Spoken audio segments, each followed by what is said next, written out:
అందరికీ జై శ్రీరామ్. ఇవాళ నేను మీ అందరికీ ఒక నైతిక కథ చెప్పబోతున్నాను. అదేమిటి అంటే, ఒక ఊరిలో ఒక అతను అన్నదానం చేస్తూ ఉంటాడు. అన్నదానం చేస్తూ ఉండగా ఒక గద్ద పాముని తీసుకెళ్తుంది ఆహారం కోసం. ఆ తీసుకువెళ్ళే సమయంలో పాము నోట్లోంచి విషం కారి కింద భోజనం చేస్తున్న కొంతమంది ఆకుల్లో పడి వాళ్ళు మరణిస్తారు.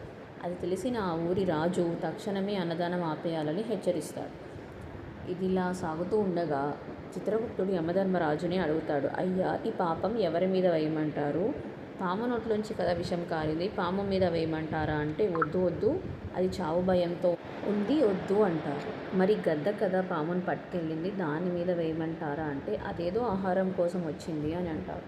అయితే అన్నదానం చేసి ఆయన మీద వేయమంటారా అంటే, ఆయన 10 మందికి భోజనం పెడుతున్నాడు, అది మంచి పనే కదా, వద్దు, కొన్ని రోజులు పెండింగ్లో ఉంచమని చెప్తారు.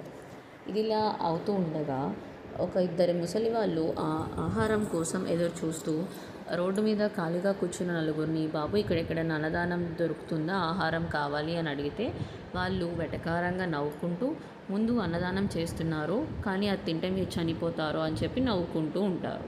అది తెలిసిన వాళ్ళు వెంటనే వెనక్కి వెళ్ళిపోయి ఆ రోజంతా పస్తులుంటారు. ఇప్పుడు చిత్రగుప్తుడు మళ్ళీ యమధర్మరాజుని అడుగుతాడు, ఈ పాపం ఎవరి మీద వేయమంటారు అంటే, రోడ్డు మీద ఖాళీగా కూర్చొని ఏది పడితే అది మాట్లాడతారు కదా, వాళ్ళ మీద వెయ్యి అని చెప్తారు. అందుకే నోటికి ఏదొస్తే అది మాట్లాడకూడదు అని చెప్తారు. మన పెద్దవాళ్ళు కూడా ఆచితూచి మాట్లాడండి అని అంటారు.